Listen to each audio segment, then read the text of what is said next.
자, 여러분 반갑습니다. 여러분과 과학을 함께 공부하는 저는 장인수 선생님입니다.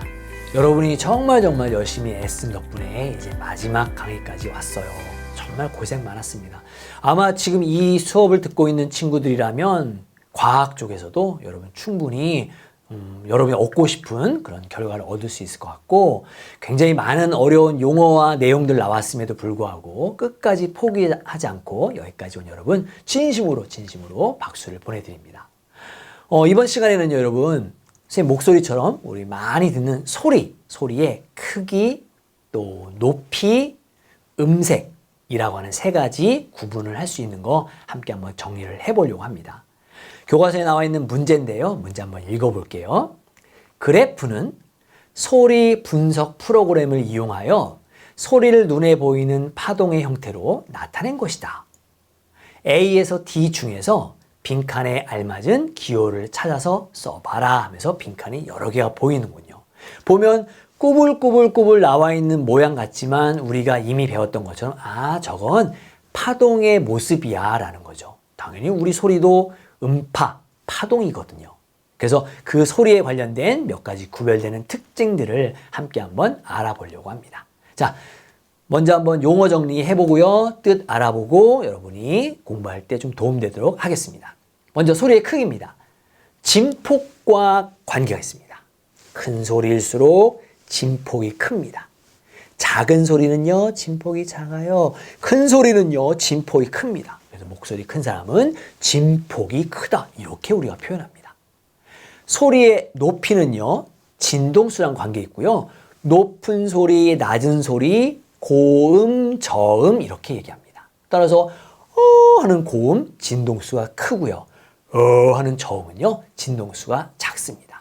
높은 소리, 낮은 소리, 소리의 높이. 소리의 높이는 진동수랑 관련이 있구나. 다음, 파형입니다. 파형은 파동의 모양이에요. 파형의 모양이라 악기는 악기대로, 사람은 사람대로 모두 자기의 목소리에 맞는, 자기 악기에 맞는 파형이 있어서요. 그 파형이 다르기 때문에 우리가 피아노 소리와 트럼펫 소리를 서로 구분할 수 있는 거거든요. 음색이 다르기 때문입니다.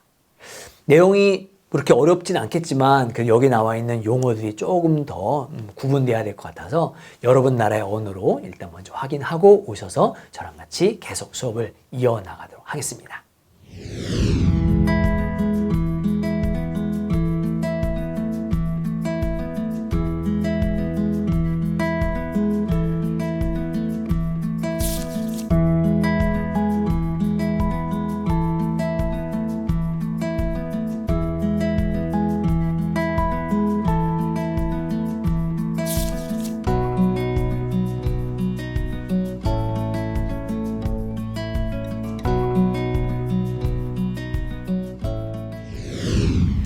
자, 먼저 우리 함께 알아볼 건요, 큰 소리와 작은 소리가 하겠습니다.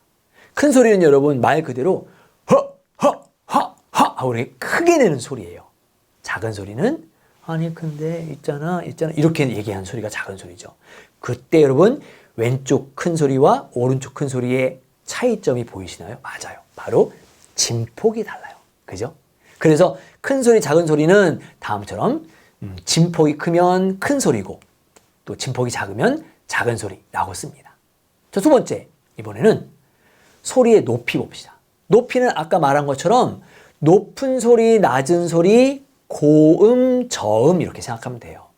우리 목젖이 있어요, 여러분. 목젖이 성대를 만들고 있고요. 그 성대를 울리는 거죠. 그 목젖이 하고 진동을 합니다. 진동을 막 하면 하고 고음이 나는 거죠. 높은 소리가 나고요. 진동이 천천히 일어나면 하면서 낮은 소리, 저음이 나게 됩니다.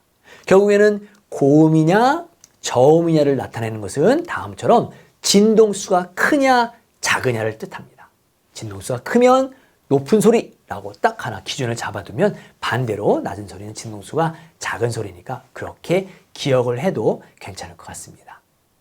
자, 이제 마지막 남아있는 게 소리의 음색이에요. 지금 보면 여러분 왼쪽은 피아노 소리고요. 오른쪽은 오보에라고 해서 길다란 관현악기 있습니다.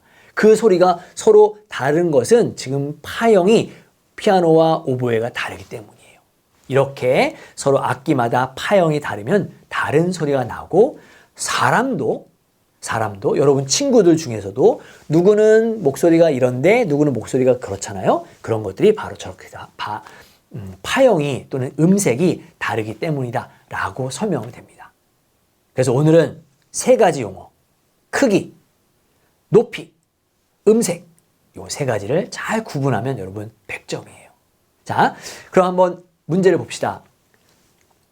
소리 분석 프로그램을 이용해서 소리를 눈에 보이는 파동의 형태로 나타내면 진폭이나 진동수, 파형을 비교하기 쉽죠?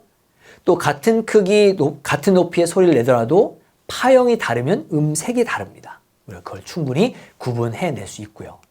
그래서 파형이 다르면 다른 소리라서 맨 밑에 있는 이 모양이 바로 파형이 서로 다른 소리를 말하는구나 라는 것까지 우리 알 수 있습니다.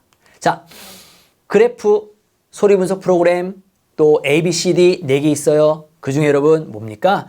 진폭이 같으면 소리의 크기는 같다라고 되어 있죠. 따라서 진폭이 크면 소리가 어떤 소리다? 큰 소리다라는 걸 알 수 있습니다. 밑에 보니까 여러분 빈칸이 3개 있고요. 그 3개를 채우는 게 있는데 A, B, C, D 중에서 소리가 가장 큰 거 찾아라 라고 한다면 제일 진폭이 큰 걸 찾아야 하고 바로 그래요. D가 해당이 되겠죠. 또 소리의 크기가 서로 같은 거 골라라. 그러면 진폭이 똑같은 걸 찾으면 되겠네. 아, 보이네. B하고 C가 진폭이 똑같아 라고 정리를 해두면 됩니다. 어렵지 않죠, 그죠? 자, 이어서 한번 또 계속 보겠습니다. 이번엔 소리의 높이예요. 여러분, 소리의 높이는 누가 결정한다? 바로 진동수가 결정합니다. 진동수가 같으면 소리의 높이 같고요. 진동수가 크면 소리가 높은 소리가 나죠. 그래서 소리의 높이가 가장 높은 경우, 진동수가 큰 경우로 찾으면 되고, 우와, 진동수가 누구보다도 가장 큰 C가 보이는군요. 바로 C라고 답을 적어주시면 되고, 소리의 높이가 서로 같다라는 건 진폭은 상관없지만 소리의 진동수만 같은 걸 골라주면 되니까 우리 A와 D구나라는 걸 찾아낼 수 있다는 얘기입니다. 그래서 정답을 보면 D, B, C 그리고 C, A, D 순으로 여러분 골라주시면 되겠습니다. 이번 시간에는 소리의 크기, 높이, 음색이라고 하는 조금 어려운 용어나 그런 개념들 알아봤는데요. 우리가 늘상 내는 소리에 대한 내용이니까 여러분 잘 공부하면서 여러분 것을 만들어주는 거 그렇게 어렵지 않으니까 꼭 노력해주고 애를 써주기 바랍니다. 과학 공부하느라 참 고생 많았을 텐데 선생님도 참 여러분과 공부해서 좋았고요. 우리 앞으로도 과학에 좀 관심을 많이 가지면서 과학계에서도 좀 큰 일을 할 수 있는 훌륭한 여러분이 됐으면 좋겠습니다. 여러분 그동안 수고 많았습니다.